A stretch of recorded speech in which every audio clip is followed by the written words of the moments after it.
Assalamualaikum, apa kabar teman-teman semua? Semoga sehat selalu ya. Nah, pada video kali ini teman-teman ya, gue mau sharing tentang pertanyaan yang ada di YouTube ya, baik pertanyaan maupun pernyataan dari pasien-pasien gue mungkin ya, atau enggak dari teman sejawat yang ada di kolom komentar YouTube ya. Kenapa gue buka sesi seperti ini? Supaya channel ini bisa berkembang lebih pesat teman-teman, karena memang channel ini tidak direkomendasikan oleh YouTube.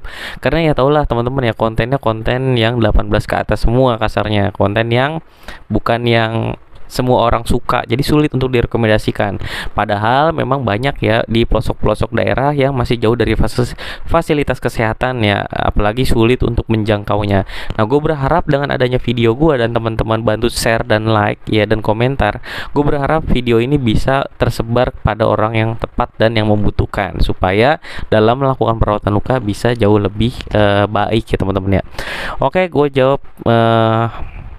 Ada pertanyaan gini, amunisinya apa saja Om kalau mendapatkan luka seperti itu, dari luka terinfeksi sampai jadi bersih ya. Jadi ini ada pasien luka diabetes ya. Jadi apa aja sih yang biasanya gue pakai ya?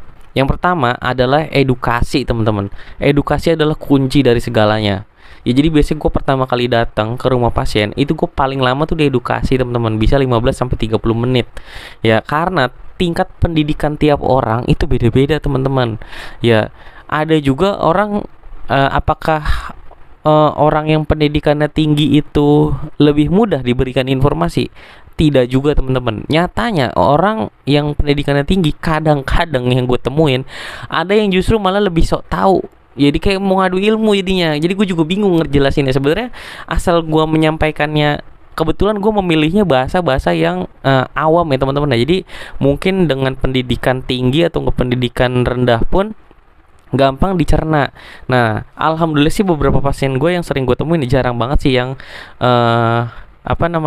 yang ngeyel gitu teman-teman ya. Walaupun ada satu gitu, tapi yang penting gue udah edukasi, intinya seperti itu ya. Karena itu adalah kunci keberhasilan dalam perawatan luka.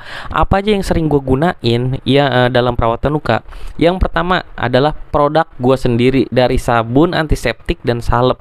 Karena udah gue pakai di semua luka ya, dari luka borok, koreng, infeksi, luka sunat, luka jatuh dari motor, itu gue udah coba teman-teman, dan alhamdulillah membaik. Bahkan udah gue coba ke diri gue sendiri sebelum gue coba ke orang lain intinya. Nah, terus juga apa aja tuh? Sabun yang pertama, sabun cuci luka. Habis sabun cuci luka, kompres antiseptik. Kompres antiseptik, salep. Nah, salep ini teman-teman tergantung lukanya. Biasanya kalau lukanya infeksinya tinggi, terus berbau, busuk ya teman-teman ya, bau gangren lah gitu ya, itu tuh pasti gue anjurin keluarga untuk mencampur salep tertentu ya teman-teman ya. Jadi gue anjurin nih campur yang ada kandungan silvernya ya. Jadi pakai salep ini nih campurnya. Jadi salep gue dicombine dengan salep merek lain, atau enggak salep gue dicombine dengan bubuk antimikroba lain teman-teman. Biasanya seperti itu. Nah, untuk balutan tutupnya ya biasanya gue rata-rata sih pakai kasa, atau enggak kalau rembesnya banyak bisa pakai softtek. Ya pokoknya kita akalin aja teman-teman. Intinya sesuaikan dengan budget pasien. Kalau gue kayak gitu teman-teman. Jadi tuh gue kasih beberapa pilihan ke pasien untuk ngerawat selanjutnya ya. Karena apa? Karena biasanya gue datang tuh cuma sekali datang, makanya di video-video gue itu tuh luka cuma satu kali datang. Jarang banget luka yang gue rawat terus-terusan tuh, jarang banget. Jadi sekali datang langsung gue langsung gue ajarin cara ngerawatnya ya. Makanya di video luka tuh jarang banget ada perkembangan luka pasien-pasien gue, kecuali memang yang manggil gue terus, biasanya gue tayangin videonya seperti itu ya. Jadi biasanya sekali datang tuh teman-teman pasien-pasien tuh bisa ngerawat lukanya sendiri ya. Jadi itu yang gue pakai ya. Jadi kalau melolin biasanya gue ganti pakai plastik wrap. Terus kalau foam dressing, bukan foam dressing ya, tergantung foam dressing buat apa nih ya. Kalau buat neken granulasi otomatis harus pakai foam dressing kalau dari gua.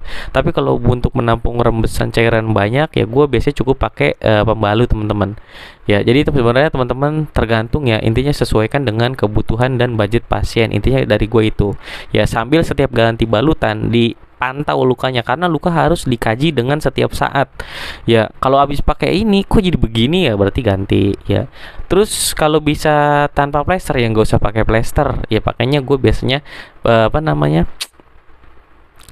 grip bandage atau enggak elastis perban tuh yang coklat ya, kalau lukanya di ekstremitas seperti itu.